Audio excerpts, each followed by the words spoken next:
Lopes fans, welcome in. My name is Brendan Williams, and this is Go Lopes Radio. GCU continues to add to its roster via the portal, this time with Amarion Dickerson, a really talented defensive player who played last year at USC. Guys, there's a lot to like with him. I am very optimistic on him. I'm going to get into that later in the pod here. But let's start out with a bio. Amarion Dickerson is 6'7". He's a wing from Cleveland, Ohio. He's got some stops, guys. So he plays 2 years at Mineral Area College, which is in Missouri, a JUCO. If you look at his numbers, just the raw numbers, they weren't mind-blowing.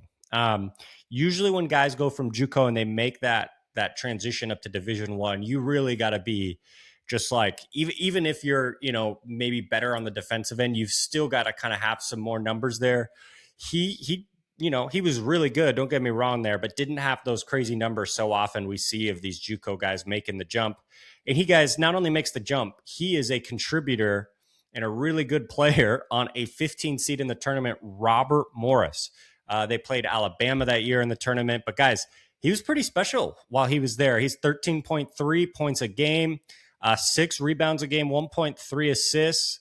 And listen, this is where we get really excited, guys. We're going to talk all about this. How about 2.3 blocks a game? Guys, he's 6'7", 200, 2.3 blocks a game, and 1 steal a game at Robert Morris. 53, 28, 69 on the splits. Listen, the splits are the splits. We don't need to talk about that. But, again, he has this great year at Robert Morris, right? He goes into the portal. He commits to USC. And from a macro perspective, guys, it was a little bit of a letdown year for him, only because he had a pretty severe hip injury that actually required surgery. So he only plays 8 games, the first 8 games of the season for USC. Now, if you remember a few things, one, USC played GCU in the preseason at GCU Arena as an exhibition game. And then the other thing you have to remember with USC is they were undefeated, I believe maybe 10-0, maybe 9-0.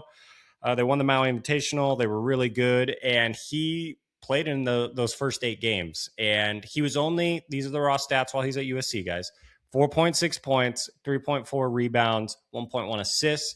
And then he had a block and a steal in there to, just to kind of add in to show you just kind of the versatile player that he is. But all in all, when you look at his resume, guys, he's really gifted on the defensive side of the ball.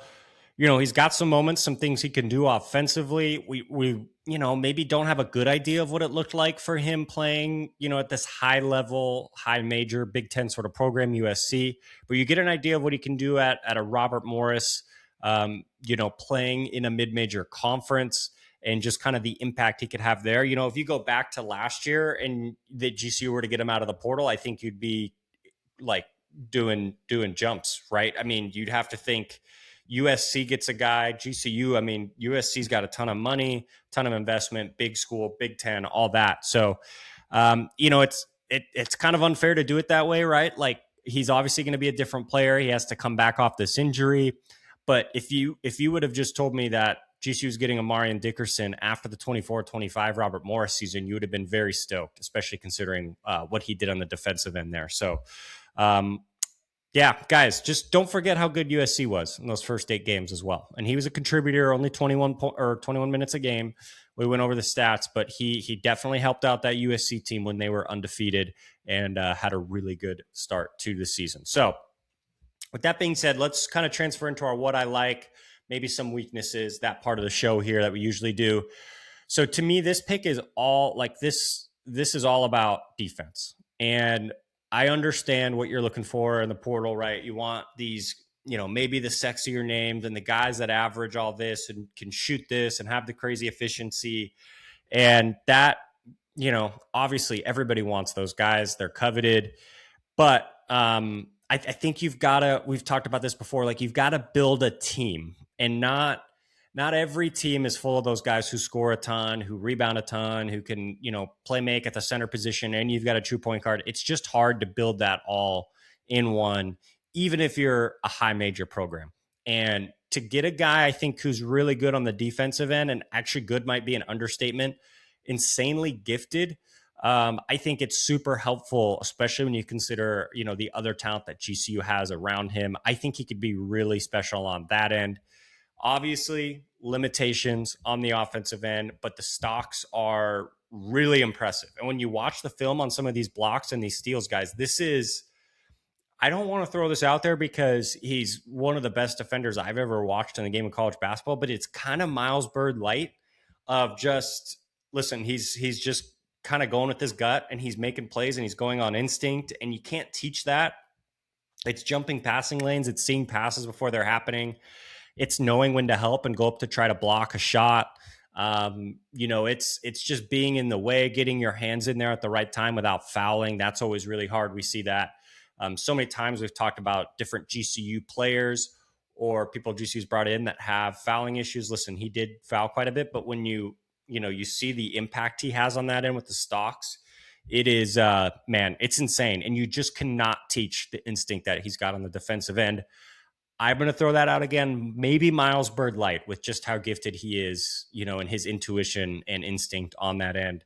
I think could be a really special player for the Lopes this year. 2, I really love him offensively in open space. There's a play in the Robert Morris Alabama tournament game from 2 years ago, and he goes up and he blocks an Alabama big guy at the rim, and the big guy falls backwards. He falls down. He gets up and he just sprints to the rim, catches a pass in transition. I mean, really a tough catch. Like they're catching a bounce pass at the free throw line, running full speed, and he jumps up like he's going to dunk it. He doesn't dunk it, but he hangs in the air for forever. It finishes the layup, and that gives you an idea of what he can do on both ends of the court.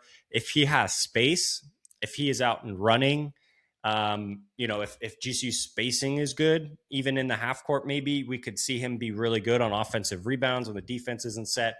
All those informal sort of settings, he is really gifted in offensively. I think he could, make an impact on the offensive boards as well, just with his athleticism and how stringy and tough he is there.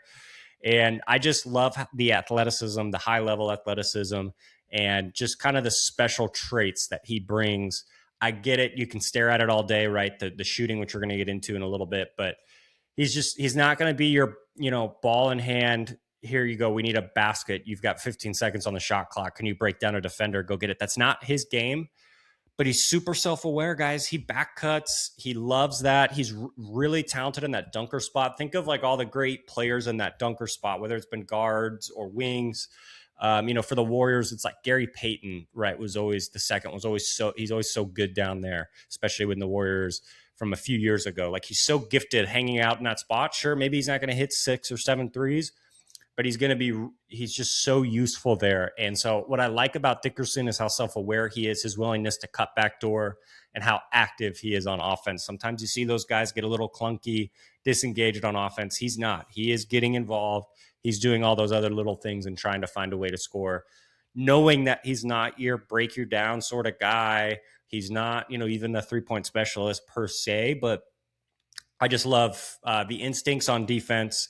And then when you combine that with just his willingness and self-awareness on the offensive end, to try to get and hunt his shots in certain situations, I think that's a massive talent in college basketball.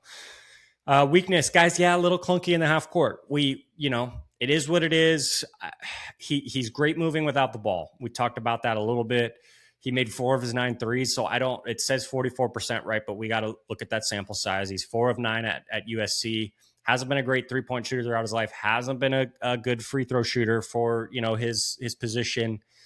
And he is just a tad limited on the offensive end, especially in that half court. If GCU is going to kind of maybe run back some of the stuff they were doing last year, where Jaden and Makai were just given the ball and said, hey, knock yourselves out, see what you can create. That's not going to be a great situation for him.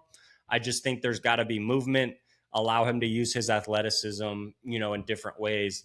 And I think he can be helpful. But in the half court, it's, he's maybe a little clunkier in the half court than some of the other guys on this GCU roster. But again, I think he makes up for it by doing a lot of the other things. So, what do I see with him? This is, I hate to call it now, guys. If we were to go to, let's just say January, and you were to just say, I can't believe this guy is this good or is contributing or it far exceeded my expectations, and you had to pick a guy like Brennan, you're saying that in January, which player is that going to be on the roster?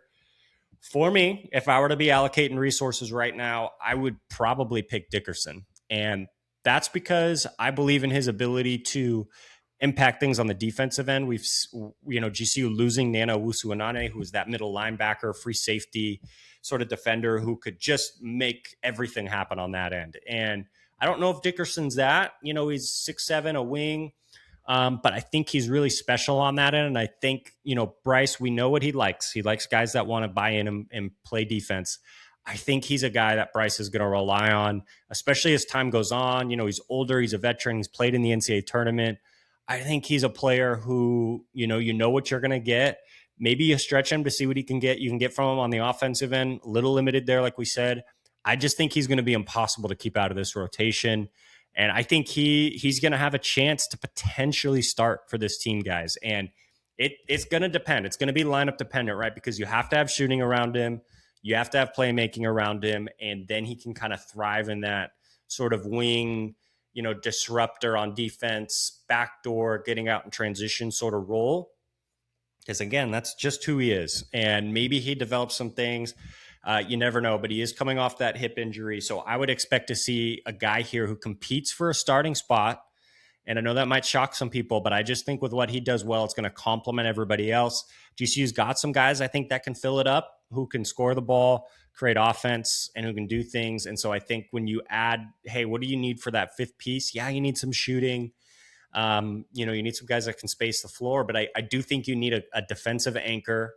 And you need a guy who's just really gifted on that end to really set the tone. Like, hey, guys, I get all this other stuff's exciting, throwing down dunks, making threes. Maybe you get to cross a guy up nice, but like you want to win in basketball, we've got to hang our hat on the defensive end. And so I think he's going to be that guy and that leader in that sense. And I think he's going to fit in really good in this system. And so, again, my guess, he's that player we might look up in January and say, wow, I did not expect him to be, have so much impact on this team and such a big part of the rotation. So people might clip this and bring it up in January and make fun of me. So be it. I'll take it. But I think that's my guy who I pick is going to be a surprise this season. I think he's in play to be a starter. I know I'm handing out minutes, and if someone's keeping track of it, we might be running out of minutes here to hand out to guys. But, I think he's another guy who's going to play 25 minutes a night. Whether he's first guy off the bench, whether he's a starter in that complementary role with some other guys who are more offensive minded. I think this is a guy that's a real contributor on this team as a tone setter. And I got to be honest, guys, I think he's a player who GCU fans are really going to love. Like when you talk about a guy who gets excited about playing defense, making steals, getting out in transition, really athletic, can get up there and dunk the ball. Like I think he's a guy who's going to resonate really well with fans. Combine that with his hunger, wanting to get back out on the court, guys. I think this could be a really special player. Excited to see what he becomes. But I think what you're getting. High floor, really talented defensive player. Could be first team all defense, Mount West, could be in that conversation. So we'll see how all that works out. But again, GCU gets the commitment from Amarion Dickerson, the wing who played at USC last year, formerly of Robert Morris, as they continue to fill out that roster. More to come, guys. I got a few more spots that they have to fill up here. So we will have that. Make sure you are in the Discord. Make sure you like and subscribe wherever you listen, watch, whatever it may be, guys. We appreciate the support. And we'll have you dialed for the rest of portal season. Cheers.